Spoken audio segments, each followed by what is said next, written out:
Olá, investidores! Sejam bem-vindos a mais um vídeo do nosso Panorama Matinal. Aqui você fica sabendo tudo o que está acontecendo no Brasil e no mundo, questões que podem impactar os seus investimentos aqui e também no exterior. Além disso, falamos tudo acerca das commodities agrícolas. Falamos de milho, trigo, soja, boi, importação, exportação, como é que está o clima.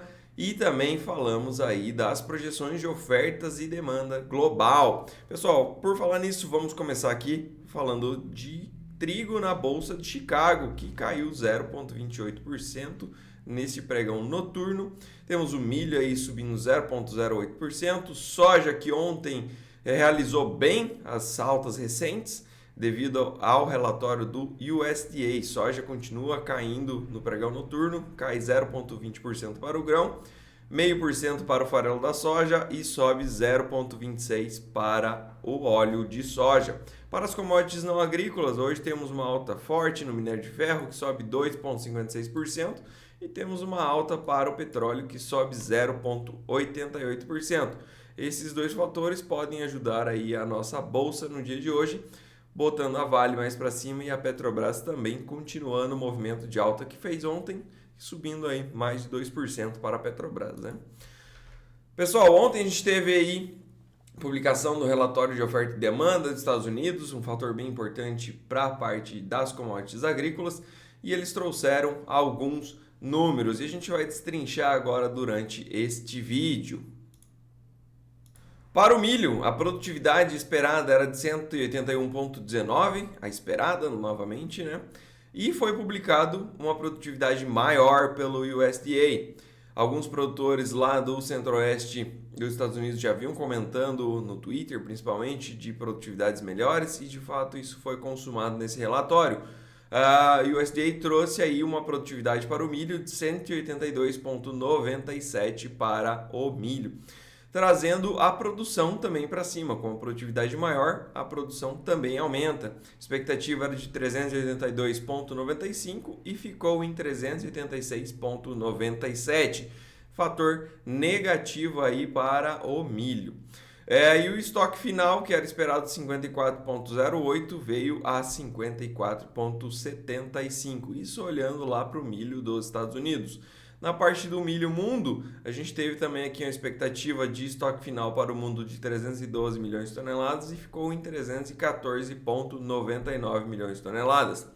É interessante a gente pontuar aqui que para o Brasil, a USDA ainda não mexeu nas projeções, tá?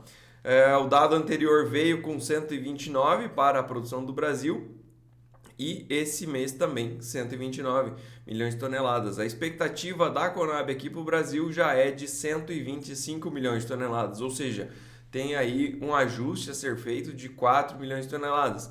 E por que toda essa redução no milho?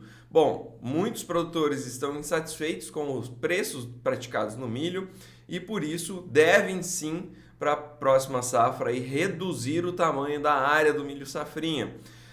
Isso deve tirar bastante da possibilidade de produção do Brasil. Além disso, também estamos vendo comentários fortes na redução de tecnologia do milho. Produtores buscando aí por sementes mais em conta, mais baratas, em vez de tecnologias mais altas que tendem a produzir mais. Ou seja, então para o Brasil a gente tende a ter uma redução de área, falam já de 40% de redução de área para o milho, e também uma redução tecnológica. Isso deve puxar bastante a produção do Brasil para baixo. E com isso também o nosso programa de exportação para a próxima safra deve ser bem menor do que visto este ano.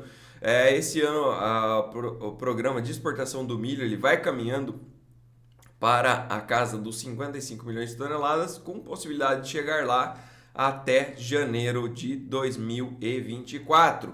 Então são alguns dados que o USDA ainda precisa fazer alterações, ajustes aí nos seus próximos relatórios, que pode balancear um pouco essa questão do preço do milho, que veio para baixo ontem com esses dados mais negativos, né? Mas aqui com o Brasil puxaria um pouco para cima. Na parte da soja, produtividade lá nos Estados Unidos, a expectativa era de 55,48, ela veio um pouco acima também, veio 55,93, elevando a produção. que a expectativa era de 111,53 e foi publicado como 112,39. Também dois fatores aqui negativos para as cotações da soja. Não mudou muito, mas muda e tem um fator um pouco mais negativo, né? Um peso mais negativo. Se eu tenho mais produto no mercado, eu tenho uma oferta maior e isso acaba desbalanceando a oferta e demanda, puxando aí o preço para baixo. E o estoque final do mundo ficou aí na perspectiva um pouco mais abaixo, cerca de 1 milhão de toneladas abaixo da expectativa, que era de 115,6 milhões de toneladas e veio como 114,51 milhões de toneladas. Esse fator aqui seria altista, enquanto os outros fatores seriam baixistas. Para o trigo, a expectativa de estoque final para o mundo era de 257,9 e veio como 258,69. Veio também aí 1 milhão de toneladas acima praticamente. Vamos dar uma olhadinha, pessoal, como é que ficou os gráficos aí durante esta semana. A gente teve o petróleo caindo muito, caiu 5,77%, terceira semana de queda consecutiva para o petróleo. Encontrou aparentemente um suporte nessa região dos 77. Caso venha a perder esses patamares, a gente pode ver o petróleo vindo buscar a região dos 67, ou seja, 10 dólares por barril abaixo do que está no momento. Isso teria impactos mais negativos para a Petrobras. Para o óleo de palma, a gente teve nessa semana uma alta de 0,9%, uma alta tímida. O mercado de óleo de palma vem trabalhando aí dentro de uma lateralização já desde julho de 2022 e no momento se encontra basicamente no meio dessa região de lateralização. Ele pode engatar uma nova alta caso venha a formar aqui um pivôzinho, né? E para isso seria necessário que o mercado fechasse acima dessa média de 20, fechasse acima desse patamar de 3.851.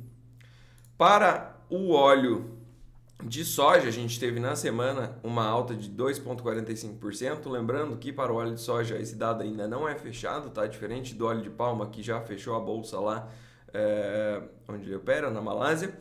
E aqui a gente ainda tem o pregão de hoje em Chicago. Então pode ser que isso aqui mude, mas a princípio a gente deve ver aí o óleo de soja fechando a semana numa alta. Para o grão, soja em grão, a gente está vendo essa semana uma queda de 0,91%, mesma coisa do óleo de soja. Pode ser que alguma coisa ainda aconteça durante o pregão de hoje que reverta essa situação, mas a princípio vai se caminhando para um fechamento negativo na semana. Soja que vinha aí de 4 semanas de alta, acabou fazendo essa semana de basicamente realização, se a gente for ver, né? E também apoiada aí por esse dado do USDA, um pouco mais negativo para a soja.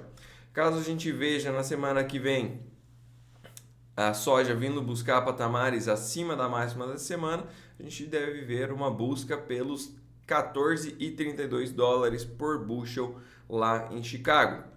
Para a soja em farelo, a gente ainda vê o movimento mais forte, lembrando, estou falando isso já há algumas semanas, farelo vem sendo a ponta forte do complexo da soja, tá, pessoal? Tenham isso em mente, por quê? Porque como a Argentina saiu de jogo, pelo menos esse ano, né, por conta de produção mais fraca, eles tiveram muitos problemas lá, a produtividade foi muito baixa na Argentina e eles são o maior exportador de farelo de soja do mundo. Então isso acaba desbalanceando a balança global aí. Então a gente tem os Estados Unidos fazendo essa vez porque é quem tem capacidade logística para basicamente suprir aí a demanda global, né? Então a gente está vendo aí as 5 semanas consecutivas de alta para a soja e a semana se encaminha para fechar aí com mais uma alta de 1,29%. Óleo de soja que, se renovar as máximas semana que vem, pode vir a buscar aí a região dos 507 dólares por tonelada curta. Para o milho vem fazendo um movimento de queda, comentei já com vocês essa semana. No semanal não fica tão claro, né? Mas aqui nessa região pintado com essa linha azul, a gente tinha um fundinho formado no curto prazo e o mercado perdeu, né? Comentei com vocês que se viesse perder, a perspectiva é que ele viesse buscar as mínimas do ano aí, na casa de 4,60 dólares por bushel, e a princípio é isso que a gente deve ver numa continuação do movimento de queda para as cotações do milho lá em Chicago, que vai se encaminhando aí para fechar mais uma semana em queda e a princípio com uma queda de 1,80%. Para o trigo entregou bem o movimento de alta que tinha feito na sessão anterior. Então, na quarta-feira, o trigo havia subido muito bem, né, pessoal? Comentei com vocês.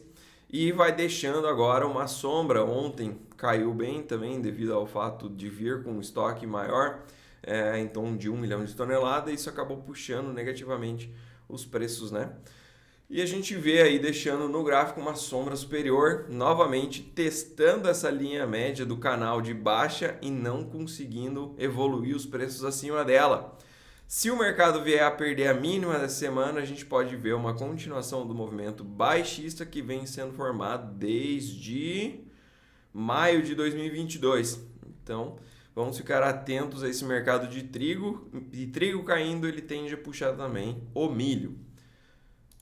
Aqui no Brasil, para o contrato que está vigente, que é o de novembro, a gente vai se encaminhando para uma semana de queda de 0,48%.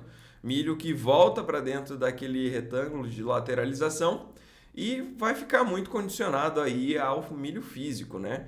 Milho físico que nos últimos dias não teve muitas negociações. Falo isso sobre traders e também a partir dos portos, né? A gente não teve grandes movimentações, então a princípio essa região dos R$60 deve ser mais ou menos por onde o preço deve fechar. Isso é o que a gente tem neste momento.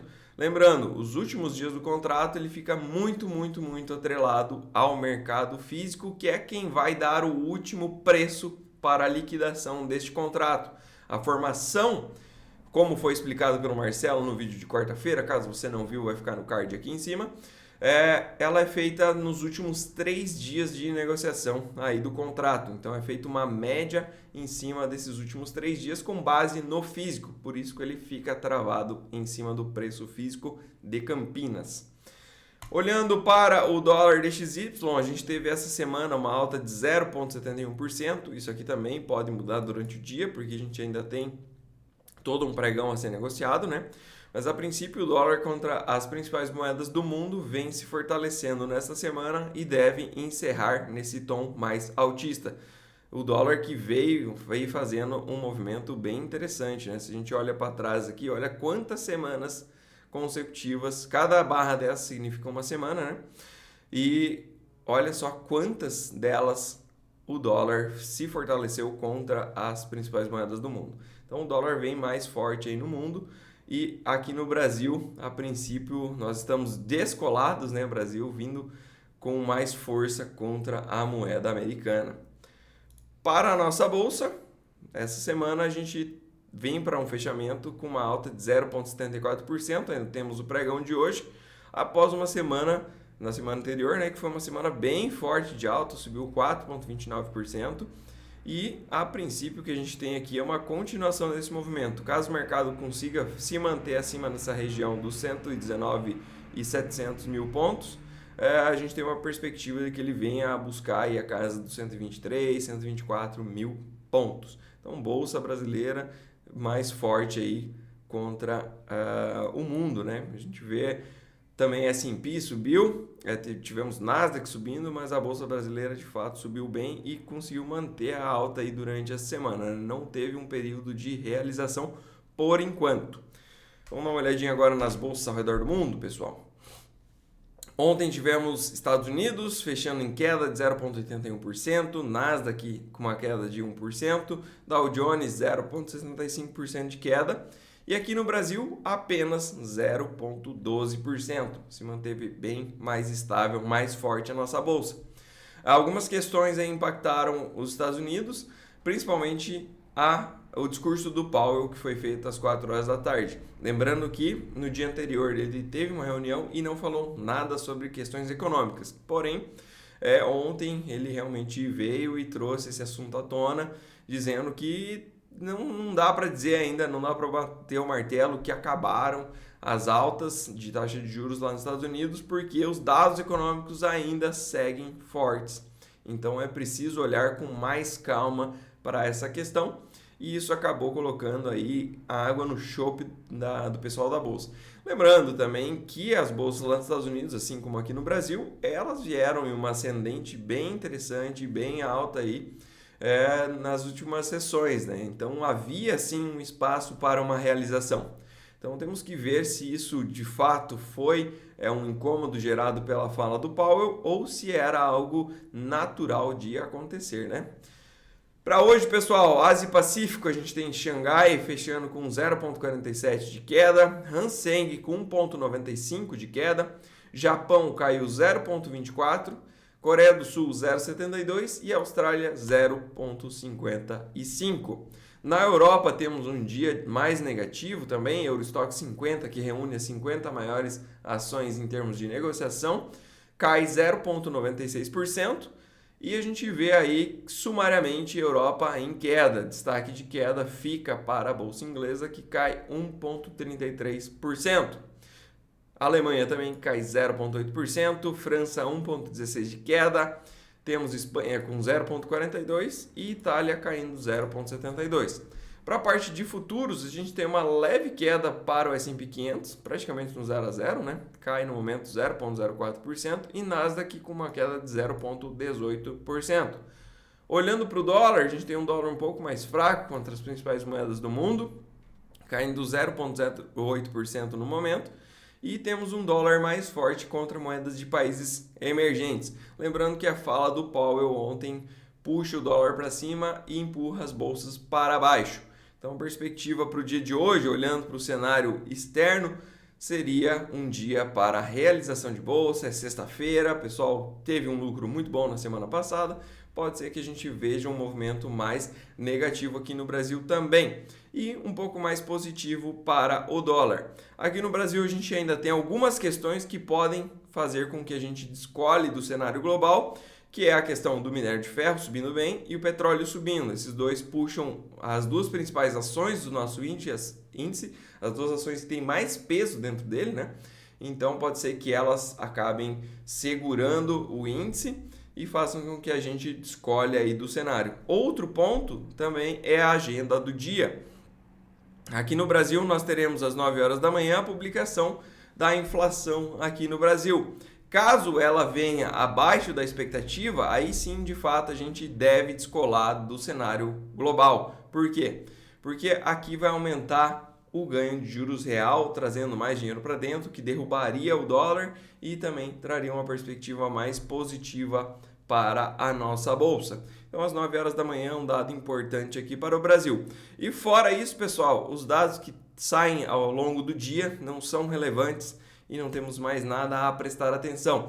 Então, pessoal, a todos um ótimo final de semana. Lembrando, vídeo de quarta-feira explicando o comportamento dos contratos, como é que funciona a liquidação, ela é física, ela é financeira. Se eu comprei um contrato, levei ele para o vencimento, eu tenho que entregar meu milho aonde? Como é que funciona isso? Como é que funciona para soja, boi, café? Enfim, Marcelo explicou tudo isso, card acima, confiram lá e fiquem atentos para os próximos vídeos. Lembrando, curtam, compartilhem e façam aí o possível para que este conteúdo chegue cada vez a mais pessoas. Um grande abraço, pessoal!